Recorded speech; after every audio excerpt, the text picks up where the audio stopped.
Unos escenarios tan próximos y diferentes que nos van a servir para entender mejor la importancia de este conjunto de islas, que ha recibido el mayor grado de protección, adentrándonos en este parque nacional en busca de sensaciones especiales.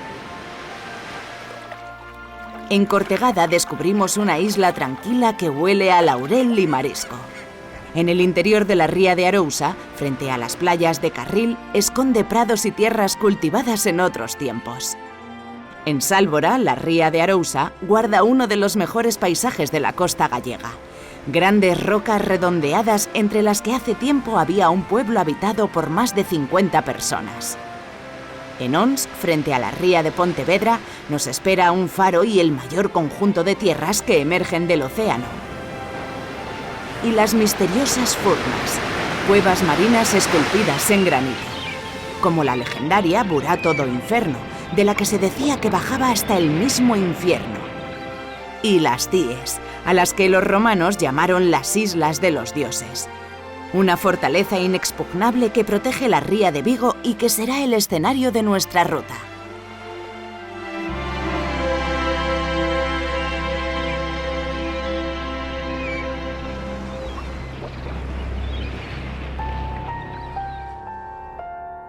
Antes de viajar a las islas, es conveniente conocer qué suelo vamos a pisar, cómo era y cómo ha evolucionado a lo largo de los siglos. El duro y robusto granito que da forma a estas costas ha impedido que la fuerza y el trabajo del mar hicieran desaparecer este conjunto de islas dispersas, llenas de historia y de leyendas.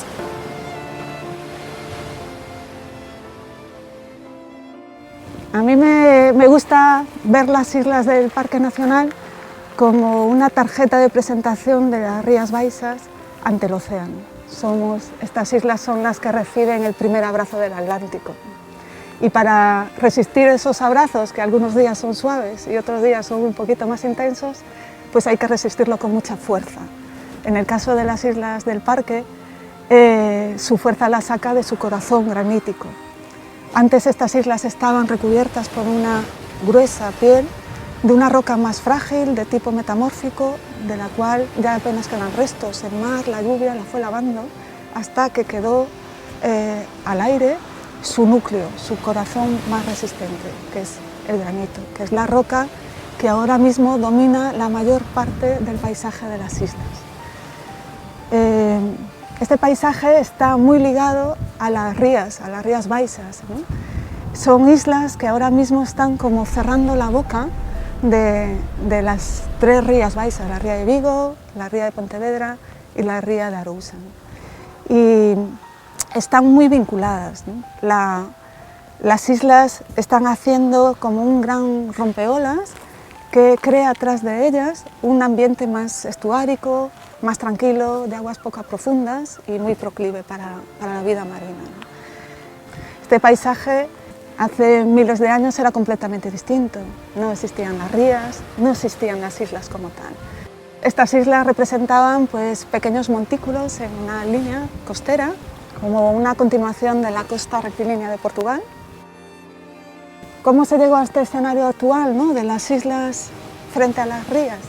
Pues con la actuación de tres actores principales, ¿no?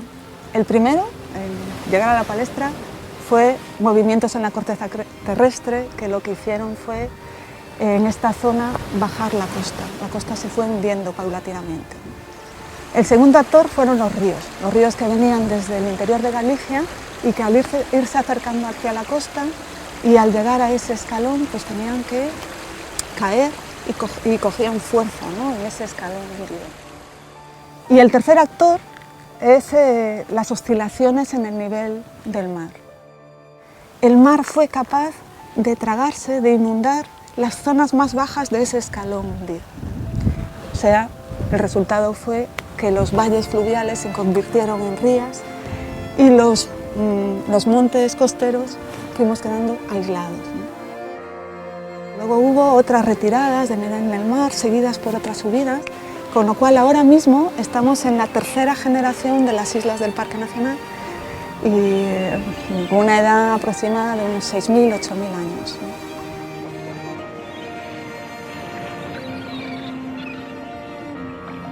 A pesar de su origen geológico común, cada archipiélago es diferente en su historia y desarrollo.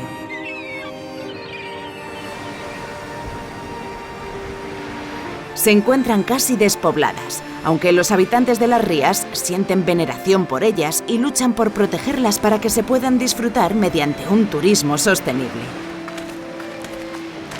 Con el paso de los años, no ha habido más remedio que regular de forma razonable la cantidad de personas que pueden hacerlo cada día.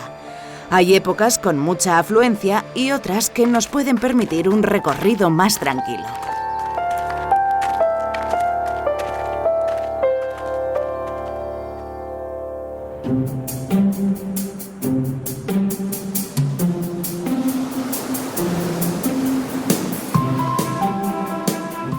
Las CIES siempre estuvieron aquí, guardando la entrada de la ría de Vigo. Presentes en el horizonte para casi todos los vigueses, invisibles por la costumbre para algunos, traen con la brisa marina historias de piratas y pasos perdidos de monjes medievales.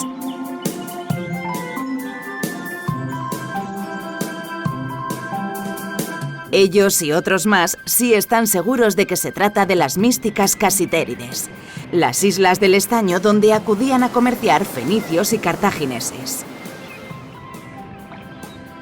Siglos de leyendas, obligada incursión en el mundo de la fantasía galaica que sobrevive en el país y en el archipiélago.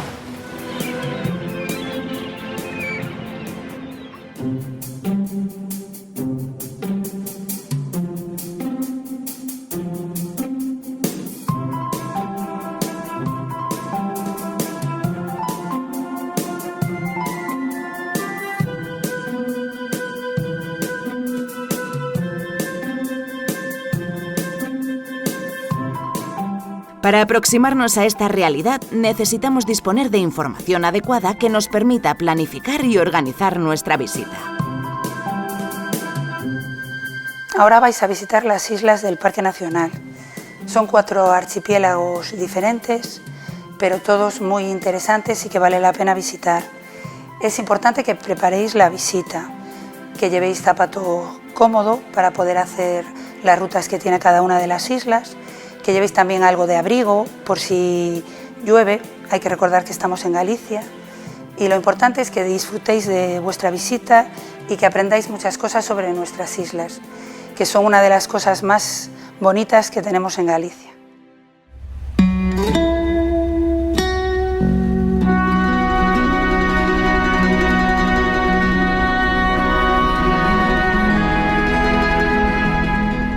Las rías gallegas son la seña de identidad de su paisaje costero lleno de vida.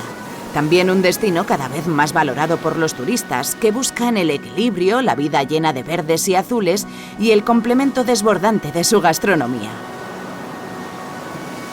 La historia de estas rías está llena de huellas en la tierra y en el mar. En el fondo hay muchos tesoros escondidos. Bienvenidos al Parque Nacional Marítimo Terrestre de las Islas Atlánticas de Galicia, un parque nacional creado en el 2002, un parque lleno de biodiversidad en medio marino, medio terrestre, con mucha historia, con mucha riqueza, parte etnográfica, con visitantes, con gente que vive en nuestras islas, un parque lleno de vida y lleno de historia. La historia la contaremos dentro de poco y la vida la vamos a ver ahora mismo.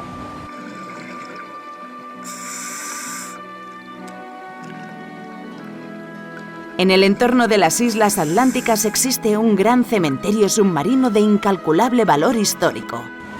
Aquí en las aguas del Parque Nacional encontramos un montón de riqueza, tanto de biodiversidad marina como de historia. Historia que la conocemos gracias a la arqueología subacuática. Encontramos barcos de musulmanes, de romanos, vikingos, piratas, corsarios, incluso tenemos barcos y submarinos de la Segunda Guerra Mundial. O sea, tenemos un montón de historia en estas aguas que nos ayudan a descubrir nuestra historia reciente, pero sobre todo queremos que sepáis que es un parque vivo, que tenemos riqueza, que tenemos historia y que vosotros sois parte de ella. Una riqueza oculta, un patrimonio cultural que presenta, según un estudio realizado por expertos, hasta 32 naufragios ocurridos en el ámbito del actual Parque Nacional desde el siglo IX hasta el año 1993. Además, se han localizado más de 40 yacimientos y pecios en sus fondos marinos.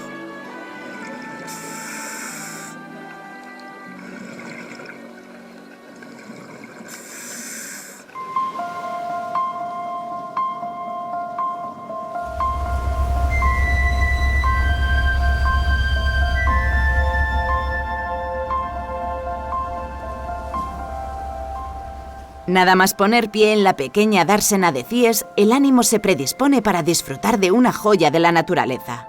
A nadie extraña que muchos de los visitantes se sorprendan al encontrarse con algo parecido al Caribe en Galicia. Una sensación que perdura hasta que se siente el agua fría del Atlántico en la piel.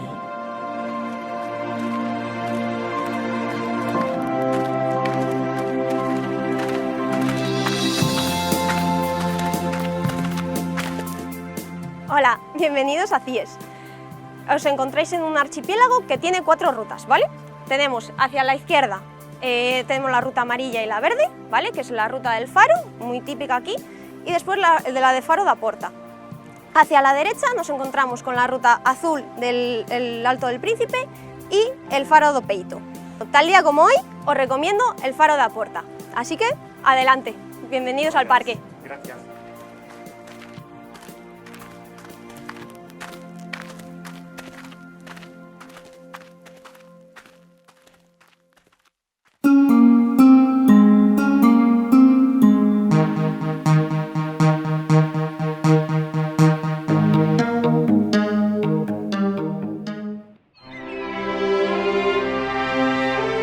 La joya de la corona es el arenal que nos da la bienvenida apenas desembarcamos en la isla. Entre las islas de Monteagudo y Faro aparece la magia de Rodas. El paso del tiempo aprovechó la arena de las antiguas playas fósiles para construir este pequeño paraíso. Más de 1 kilómetro de largo y 60 metros de ancho arropan este arenal de Rodas, una media luna salpicada de dunas blancas a la que rinden perpetua pleitesía las aguas cristalinas de color esmeralda del océano.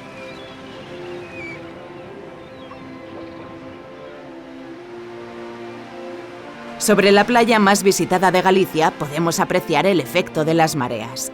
La atracción del sol sobre la tierra es homogénea, pero sobre el agua del mar genera una curvatura que provoca la aparición de las mareas altas y bajas con la rotación de nuestro planeta.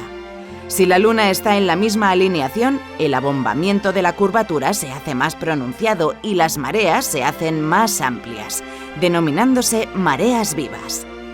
Las mareas condicionan la vida en el mar y marcan escenarios muy diferentes. Con su influencia se generan diversos mundos y oportunidades que requieren una especialización para vivir. Voy a hablar de un territorio muy difícil, ¿no?, para la biodiversidad, pero muy especial. La vida, lo que llevamos aquí, la vida entre mareas, recoge una parte del territorio en la que la vida se adapta a condiciones cambiantes, ¿no?, a una modificación continua en el día, en el que le exige mucho esfuerzo, le exige técnicas de supervivencia, ¿no?, y genera una de las mayores riquezas que tenemos en esta zona, ¿no? La vida entre mareas recoge una serie de territorios que la marea va descubriendo y cubriendo a diario, y digamos la parte final de esa zona de mareas es una parte superior en la que no llega en sí el agua, pero sí llegan las salpicaduras, llega ese aire salino, ¿no?, en la que todo tiene que adaptarse a esas condiciones, ¿no? Entonces la flora, la fauna es una zona con un ambiente muy salino y tiene que evitar la desecación, tiene que adaptarse a esa condición tan hostil, ¿no? Luego la zona que quizás sea más rica en fauna es la zona que va entre el límite superior y el límite inferior de la marea, en la que vamos descendiendo, vamos quitando agua a esos individuos, le vamos quitando alimento, le vamos quitando el oxígeno que hay disuelto en el agua, ¿no? Entonces cada uno de esos bichos que se van diferenciando según niveles gestionan su vida de manera muy diversa, ¿no? Hay una gran variedad según vamos bajando en ese nivel de marea, hay una gran diversidad de fauna y flora con formas de sobrevivir muy distintas, ¿no? Para mí de las más bonitas, ¿no?, de la forma de poder adaptarse a ese medio.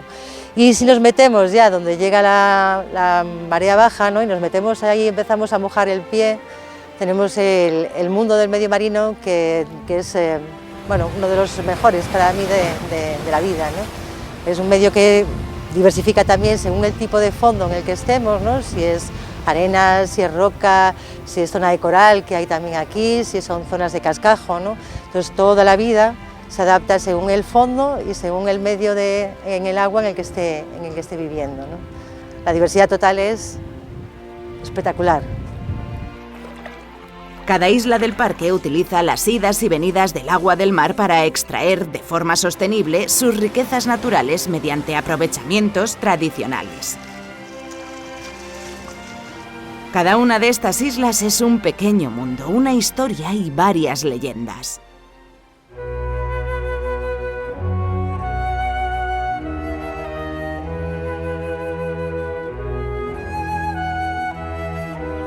¿Alguien ha visto un bosque de laurel?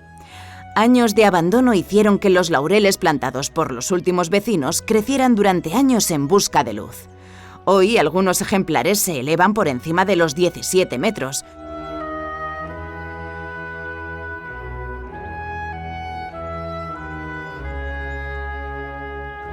Estos árboles centenarios de cortegada ocultan tierras que en otros tiempos fueron cultivadas.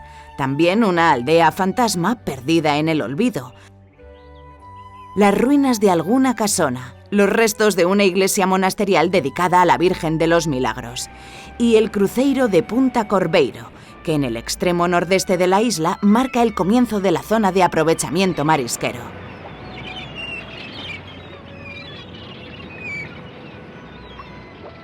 Este parque lo heredé de mi abuela, fue la primera parquista de mi familia, porque los parques de cultivo son concesiones administrativas que se pueden vender, o sea, se pueden transferir y las vamos heredando de padres a hijos, de hijos a nietos. Los parques de cultivo tienen más de 500 años de tradición, sigue siendo un trabajo manual y se hace de manera artesanal, con el rastrillo cuando lo tenemos en seco y usamos el raño o gancha cuando tenemos agua. Los parques de cultivo están alrededor por todo el litoral de la isla y también por todo el litoral de la costa de nuestro pueblo, de Carril. Los parques de cultivo son completamente compatibles con el Parque Nacional. De hecho, los pobladores de Cortegada, los antiguos pobladores, cuando aún vivía gente, fueron los primeros parquistas que hubo en Carril, fueron los primeros en hacer estas parcelas. Tenemos una asociación muy jovencita que solo tiene 4 años, es una asociación de turismo marinero, estamos especializadas en el turismo inclusivo, así demostramos que nuestro trabajo es apto para todo tipo de públicos. En nuestra actividad, que en la asociación lo que hacemos es traer a turistas y enseñarles nuestro trabajo. La Corticata de los romanos se une al continente por una lengua de arena cubierta durante la marea alta que permite en la bajamar, a través del Camino del Carro, llegar andando a la parroquia de Carril. Es el ambiente ideal para la cría de las famosas almejas a las que da nombre el pueblo. Uno de los aprovechamientos tradicionales que utiliza las idas y venidas del agua del mar para extraer de forma sostenible una de sus riquezas naturales.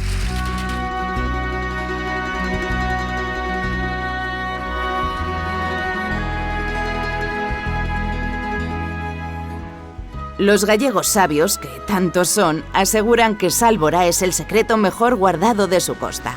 Por algo la llaman la isla de la memoria.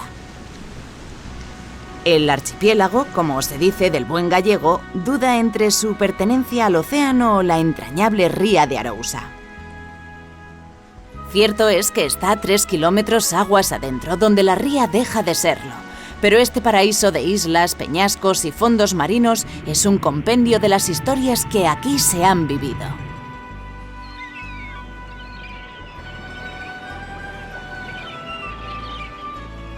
Sálvora está rodeada por un collar de caprichosos peñascos, o cons, que según el poeta Ramón Cabanillas, son los cuerpos de invasores celtas petrificados por encanto divino.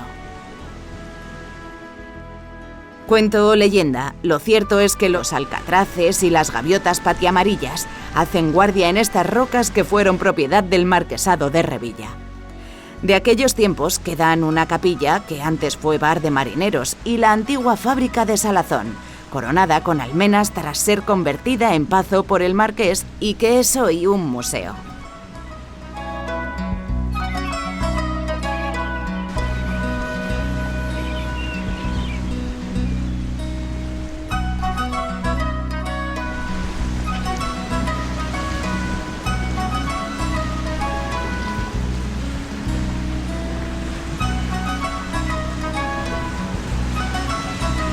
El mar de Aguiño recibe el nombre del último puerto de la zona en tierra firme.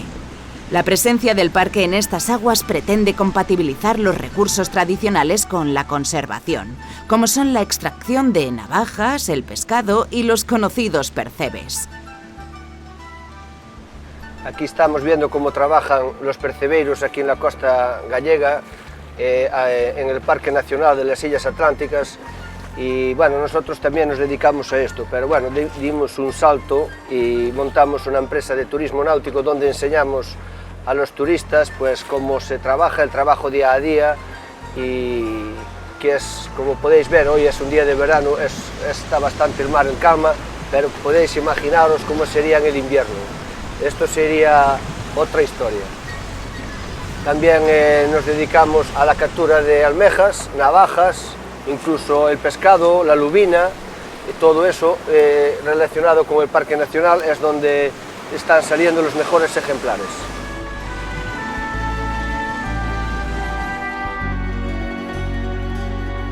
Y no podía faltar la presencia del mejillón, del que se tiene noticia por estas costas desde el siglo VIII a.C. Procedente de las bateas fondeadas en las aguas de cultivo de las rías, hacen de Galicia una potencia a nivel mundial.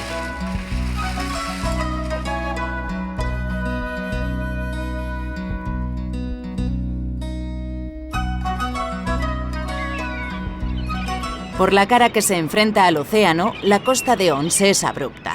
Las pequeñas ensenadas de cantos rodados, los acantilados y las furnas o cuevas marinas apenas dejan espacio para los arenales.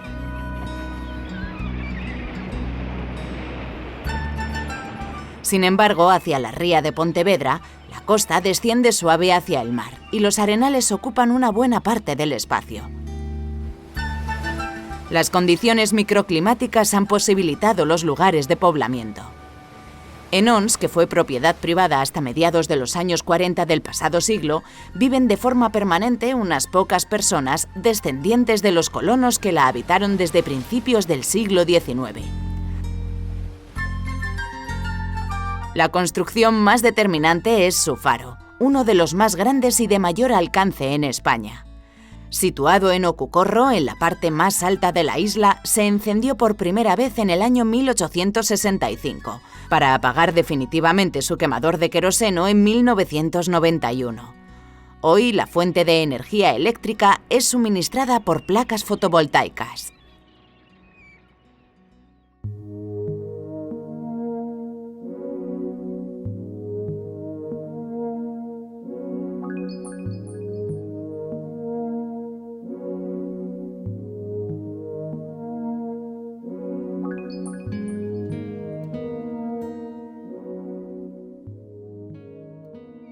De nuevo en nuestra ruta de las Islas Cíes, y tras reconocer la realidad de otras islas del parque, es bueno recordar cómo su mayor riqueza se encuentra dentro del mar.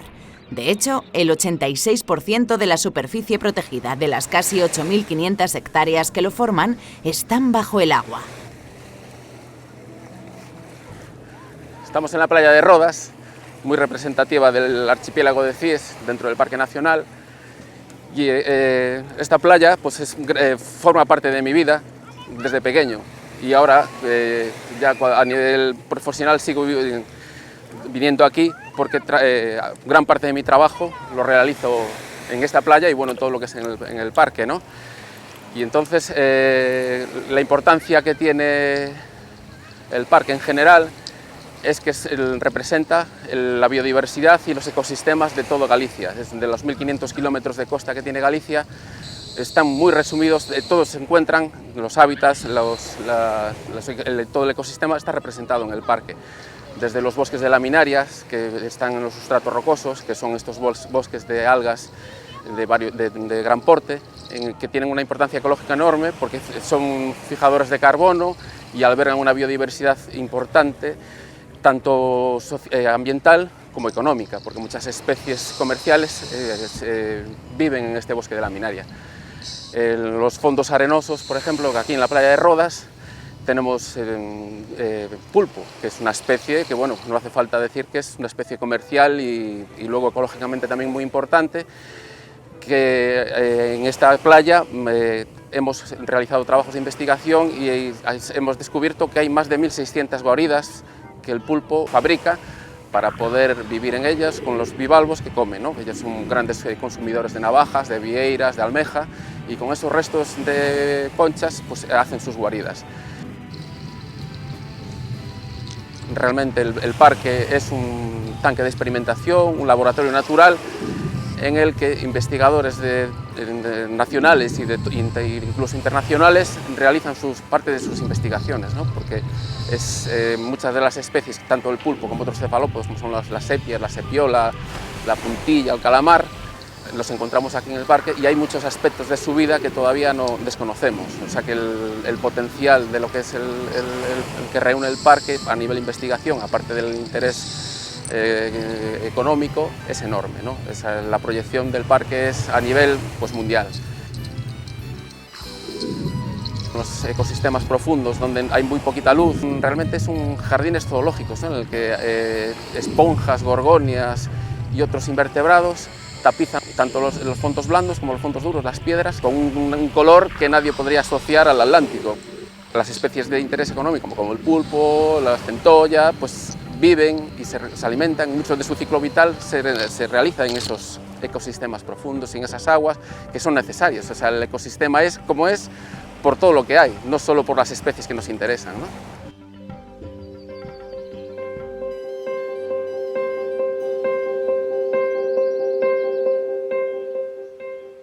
El futuro de estas islas no reside en la cantidad de personas que las visitamos, sino que tiene mucho más que ver con la forma en que lo hacemos.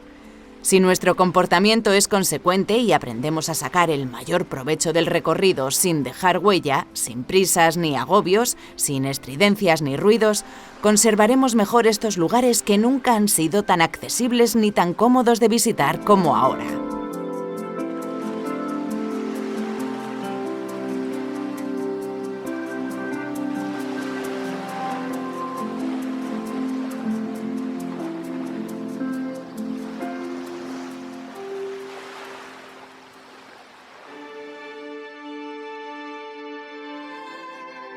Una de las cosas que normalmente pasa desapercibida en los parques nacionales, en las personas que visitan los parques nacionales, es la introducción de especies de plantas y animales que no son propias de la isla. Casi sería una de las mayores agresiones para estos paisajes tan especiales y al personal del parque nos supone un enorme esfuerzo la erradicación, el control de todas estas especies. Algunas llegaron hace mucho tiempo y requieren de un plan de gestión específico y otras precisan de la ayuda de toda la sociedad. No solamente se trata de generar basura y dejarla en cualquier lugar, sino también de no introducir, no traer animales y plantas de fuera. Este paisaje, esta naturaleza única precisa de la complicidad de todos y todas nosotras de forma incansable.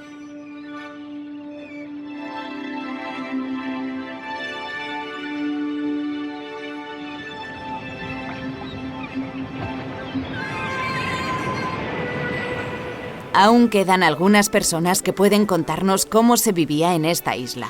Lo que ahora es una ida y vuelta diaria, en su tiempo fue algo muy distinto. Bueno, pues mis padres vinieron para aquí hace aproximadamente en los años 40 y tantos. Y venían aquí a cazar y a pescar porque había una sociedad que se llamaba Sociedad de Caza y Pesca La Viguesa.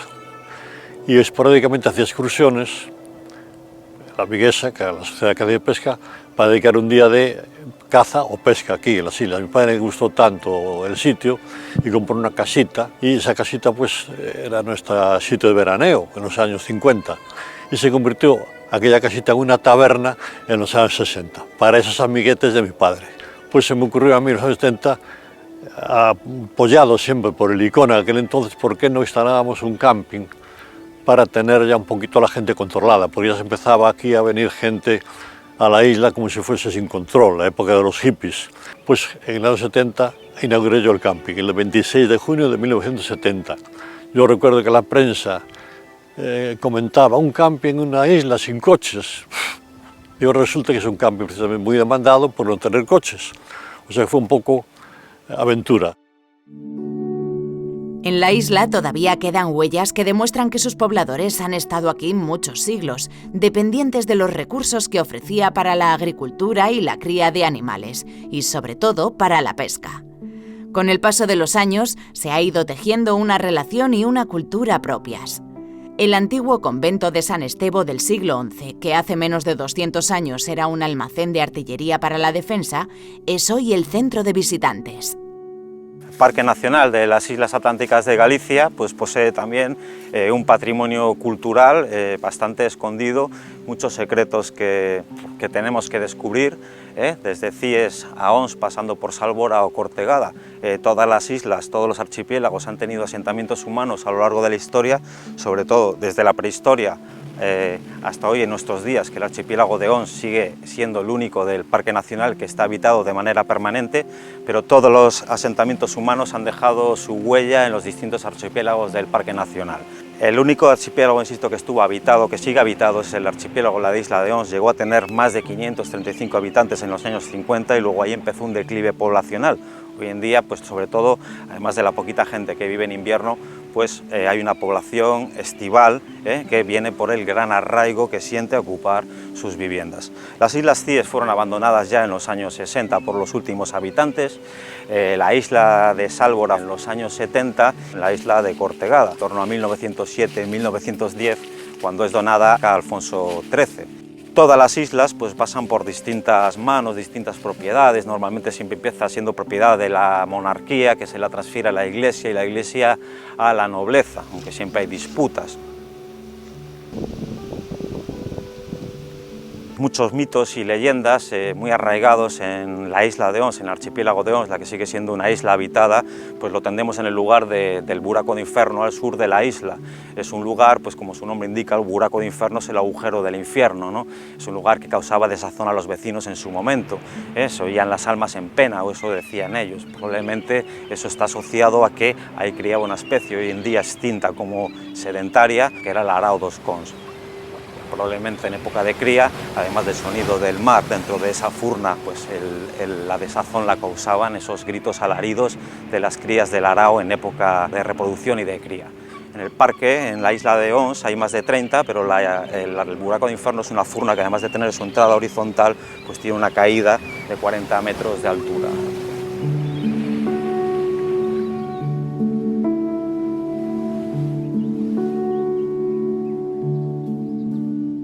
La vegetación de la isla nos muestra cómo las diferentes condiciones marcan su presencia en el mundo vegetal. En algunas zonas su transformación ha sido importante, en otras se nos muestra tal y como ha sido en todo momento.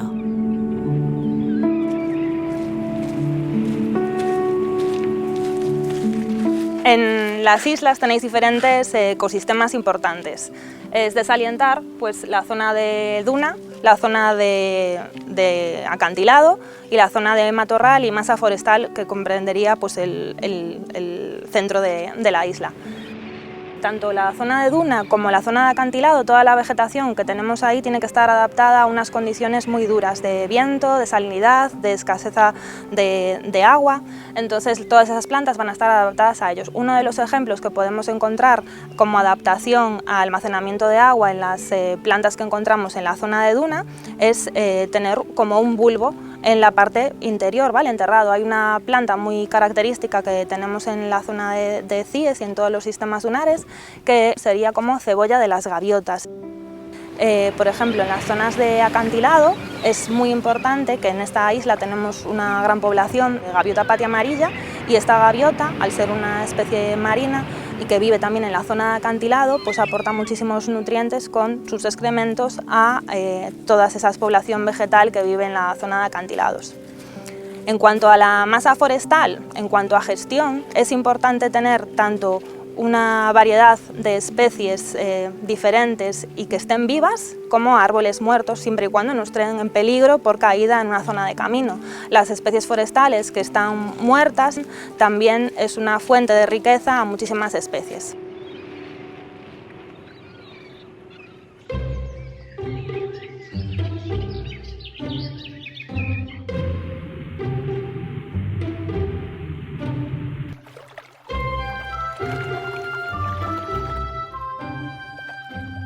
Las islas albergan algunos animales que no han podido relacionarse y han marcado alguna que otra diferencia y singularidad. Otros han venido de fuera en diferentes épocas. Algunos tienen alas y el viento y su fuerza los convierte en protagonistas del paisaje, el de la tierra y el del mar. Y son internacionalmente conocidos por constituir importantes poblaciones de aves marinas que marcan la vida de las islas, la gaviota patiamarilla y el cormorán moñudo. La fauna de vertebrados que hay en el Parque Nacional de las Islas Atlánticas, digamos que tiene una característica común, que es la escasez de especies en general. Y, por ejemplo, si nos fijamos en el caso de los anfibios, veríamos que únicamente hay 3 especies de anfibios, y si nos fijáramos en los reptiles, pues había del orden de 6 especies, ¿no? El reparto de las especies es desigual entre las diferentes islas, hay islas que tienen más, otras que tienen menos, pero bueno, en general, como decía antes, son siempre especies escasas.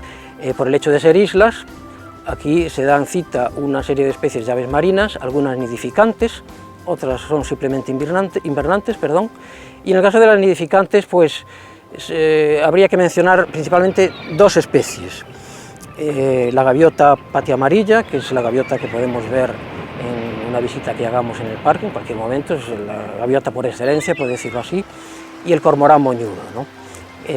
Cualquiera de las dos, las colonias que están presentes aquí en las islas, tienen importancia a nivel, digamos, europeo, dado que las colonias que están aquí en el Parque Nacional de las Islas Atlánticas son las más importantes, tanto en el caso de la gaviota como en el caso del cormorán.